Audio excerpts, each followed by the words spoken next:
Ya udah mulai. Oke. Ya, Assalamualaikum warahmatullahi wabarakatuh. Perkenalkan, kami dari kelompok 6 ingin mempresentasikan tentang studi kelayakan kami yang udah kami buat. Judul proyeknya adalah analisis kelayakan proyek perancangan aplikasi e-learning berbasis web. Yang dimana ketuanya ada Sauri Ramadan, anggota pertama itu ada Arvin Rafialdo, anggota kedua ada MF Rizal, dan anggota yang ketiga yang terakhir itu saya sendiri yaitu Azhar Kalanwar. Itu masuk ke pendahuluan. Seiring dengan perkembangan teknologi informasi yang semakin pesat, kebutuhan akan suatu konsep dan mekanisme belajar mengajar berbasis TI menjadi tidak terelakkan lagi. Konsep yang dikenal dengan sebutan e-learning ini membawa pengaruh terjadinya proses transformasi pendidikan konvensional ke bentuk digital, baik secara isi dan sistemnya. E-learning adalah sistem pendidikan yang menggunakan aplikasi elektronik untuk mendukung pengembangan kegiatan belajar mengajar dengan media internet atau media jaringan komputer lain. Dengan e-learning memungkinkan terjadinya proses pendidikan tanpa melalui tatap muka dan pengembangan ilmu pengetahuan kepada mahasiswa bisa dilakukan dengan mudah. Kita masuk ke aspek pasar dan pemasaran. Yang pertama itu ada analisis kelayakan sistem. Tahap analisis kelayakan sistem ini merupakan tahap yang cukup penting, di mana akan dilakukan studi kelayakan terhadap sistem yang akan dibuat. Studi kelayakan akan menilai dari berbagai sisi, apakah sistem ini layak untuk dikembangkan atau tidak. Yang pertama itu ada kelayakan operasional.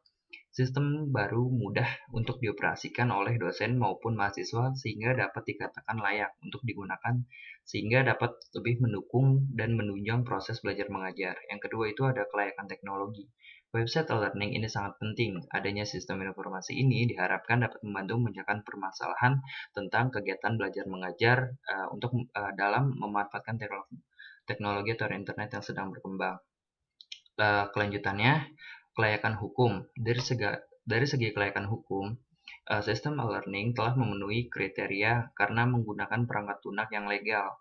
Yang keempat, kelayakan ekonomi. Pengembangan suatu sistem informasi merupakan suatu investasi. Investasi berarti dikeluarkannya sumber-sumber daya untuk mendapatkan manfaat di masa mendatang. Investasi untuk mengembangkan sistem informasi juga membutuhkan sumber-sumber daya.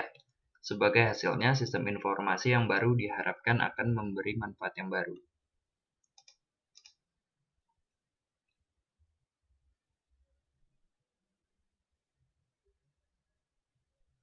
Ya, selanjutnya aspek teknis dan teknologi.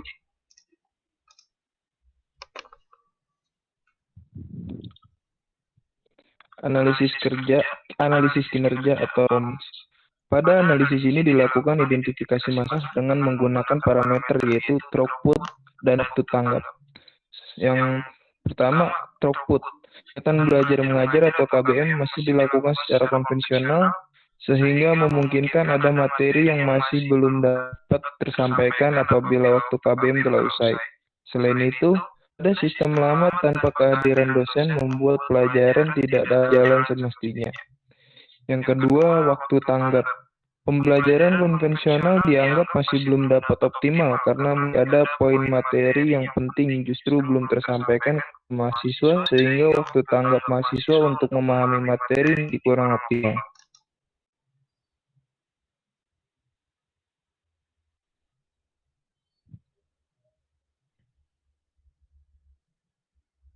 Kemudian analisis informasi atau information. Informasi merupakan hal sangat vital untuk keberlangsungan sebuah sistem. Informasi pada perancangan sistem e-learning ini mempunyai parameter tepat waktu, akurat, dan relevan. Yang pertama, tepat waktu. Terbatasnya waktu pada pembelajaran kelas untuk mencapai poin pembelajaran sehingga ada sebagian materi yang belum tersampaikan. Ujian mahasiswa yang harus dikursi secara manual membuat nilai terkadang menjadi terlambat untuk disampaikan. Yang kedua, akurat. Sistem dalam pengadaan ulangan atau ujian masih menggunakan manual dalam mengoreksi nilai, membuat data yang dihasilkan kadang tidak akurat. Yang ketiga, relevan. Penyampaian pembelajaran terkadang dosen tidak relevan atau kurang sesuai materi yang akan disampaikan kepada mahasiswa.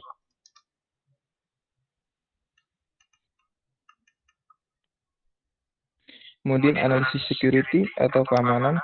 Dalam sistem informasi e-learning, kelengkapan data admin, dosen, dan mahasiswa dilengkapi dengan password dan ID login masing-masing yang telah terenkripsi.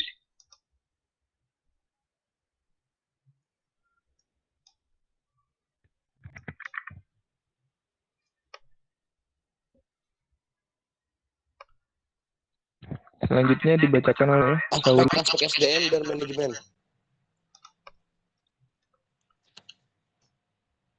Analisis efisiensi atau efisiensi. Pada tahap analisis efisiensi ini menggunakan parameter berdasarkan penggunaan sumber daya dan waktu. Yang pertama itu pengguna sumber daya teknologi seperti internet, khususnya dalam mengakses website kurang termanfaatkan dengan baik dalam proses pembelajaran. Yang kedua itu waktu pengoreksian ujian yang lama sehingga membutuhkan waktu yang lama juga untuk menyampaikan hasil ujian kepada mahasiswa. Waktu yang disediakan untuk ujian pada pembelajaran konvensional kurang disiplin karena terkadang melampaui batas waktu.